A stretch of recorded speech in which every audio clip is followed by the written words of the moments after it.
For hundreds of years in the Bosnian capital of Sarajevo, Catholic Croats, Serbian Orthodox, Muslims, and Jews all lived together. But as Yugoslavia disintegrated in the 1990s, many Serbian, Croatian, and some Bosnian political leaders said, "We cannot live together."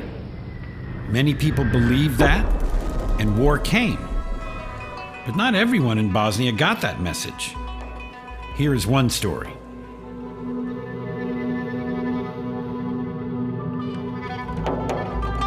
Between 1992 and 1995, for 3 years during the siege, Sarajevo was cut off from the world. Its great buildings went up in flames. More than 12,000 people were killed by mortars and snipers. Walls were built to hide people from the snipers. Signs were even put up to warn the population, but it didn't always help. The Bosnian Serb military forces cut off the water to the city, so this park in the center of town is where people came to do their wash, fill plastic jugs to bring water home to drink, to bathe in, to flush the toilet. And this is how they got it home. An entire society was reduced to scrounging, avoiding snipers, selling whatever they had or hoped to sell, and then coming home to burn a few books or a chair to keep warm and cook on a wood stove set up in the middle of the living room.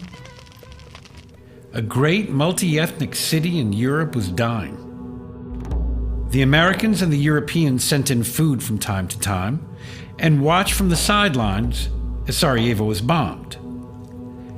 People were losing hope, holding on.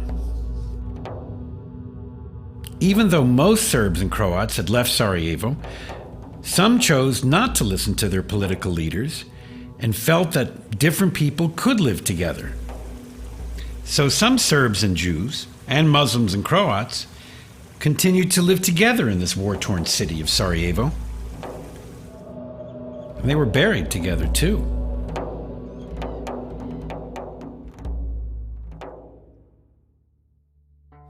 On the night the shelling started in May 1992, people from the neighborhood around the synagogue sought shelter in it.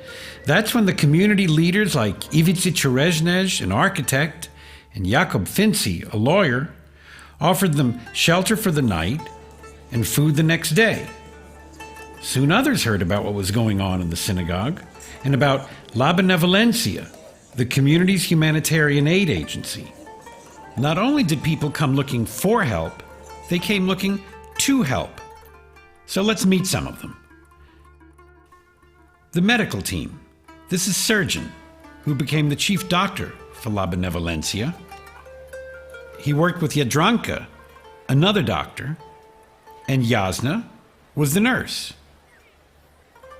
Mirjana was the pharmacist. And for security, there was Adnan, and although he never had trouble with anyone, Adnan called on Sheriff, whose job was actually cutting wood for the kitchen. In the kitchen, Tsitsko was the cook, and Mara helped him serve. And Novo brought in the food from the warehouse, while in the office, Slobodan ran the computers for the community, and Atso was the secretary. Vera was the treasurer, and Sonia was the head of the women's club, a Bohoreta. For communication, Vlado worked the two-way radio, while Timur kept the logbook in the radio room. And Dejan helped deliver the post. Which of these people were Jewish? Catholic Croats? Serbian Orthodox? Muslim? At Banda Valencia, no one asked. No one cared.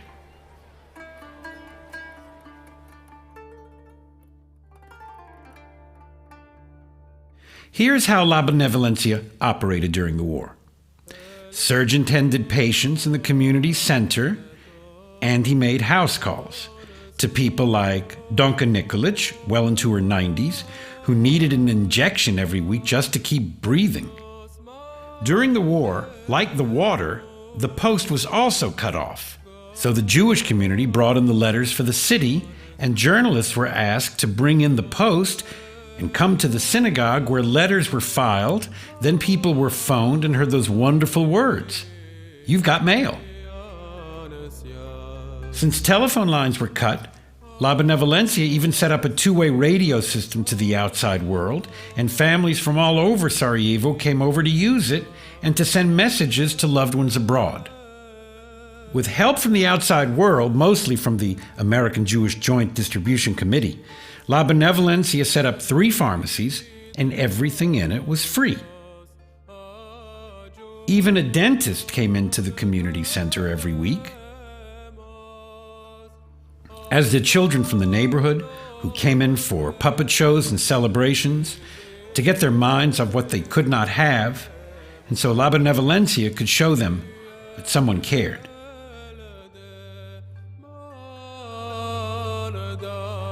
Many older Sarajevans sent their children and grandchildren abroad and remained alone. So the Jewish women's group, La Bohoreta, kept its members busy by creating treats for the children and spending their time together.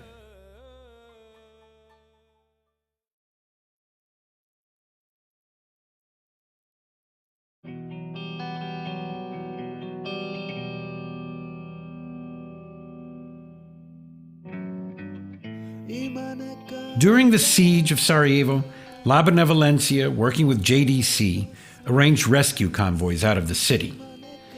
The largest was in February 1994. To make it happen, JDC sent in logistics experts to meet with the Bosnian Prime Minister, with the Bosnian Serbs, and then with the UN garrison. When permissions arrived, lists were made, the buses arrived, and those approved made their way to the Jewish community center. The old boarded the buses, the young, and they prepared to leave the city where they were born in, the city that they loved very much. The UN escorted the convoy out of the besieged city.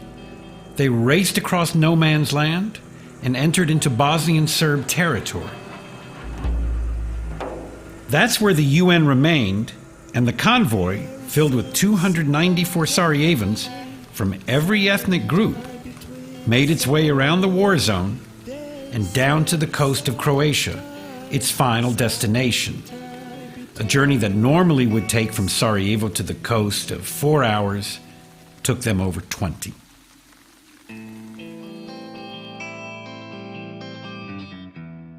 Of those who left on that convoy, and even earlier during the war, here are 2 stories. You are looking at Zeynep Hardiga, the first Muslim to receive a Righteous Gentile Award for saving a Jewish neighbor during the Holocaust. Her daughter Sarah and granddaughter Stella cared for her, as did Srđan, the Serbian doctor who worked for the Jewish community and cared for his Muslim friends. Zeynep and her family were invited to come to Israel, and they left on that convoy in 1994. "You didn't abandon the Jews," Milton Wolff, the JDC president, told her. "We're not going to abandon you." And when she arrived in Israel, even Prime Minister Yitzhak Rabin welcomed her. Denis Karalic, also a Muslim, was 13 years old in 1994. Denis helped bring the water into the Jewish community every day, and he and his father Harris lived with Nada Levi. And Denis's father was also helping out in the Jewish community. Denis was best friends with Rasho, Nada's grandson, and the two would study their school books even when they couldn't go to school. In January 1994, Denis was slightly wounded in a mortar attack. Srđan picked the glass out of his shoulders and his back, and Denis's father told him, You're going to go to Israel, even though I can't, so you can be safe. It's not easy leaving your home. It's not easy for a father to say goodbye to his son.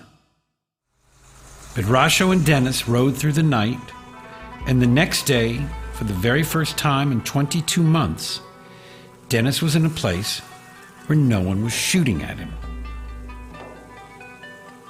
In the years ahead, Dennis would live in Israel and finish school there. And then he moved to Vienna, where he spent a decade at the Holocaust Restitution Agency, the National Fund. When asked why a Muslim from Bosnia would work there, Dennis said, "I remember when I was growing up in Sarajevo, everyone I knew liked working together. And that was what Banda Valencia was all about. So by my working here today, perhaps I can pay just a little bit of that back."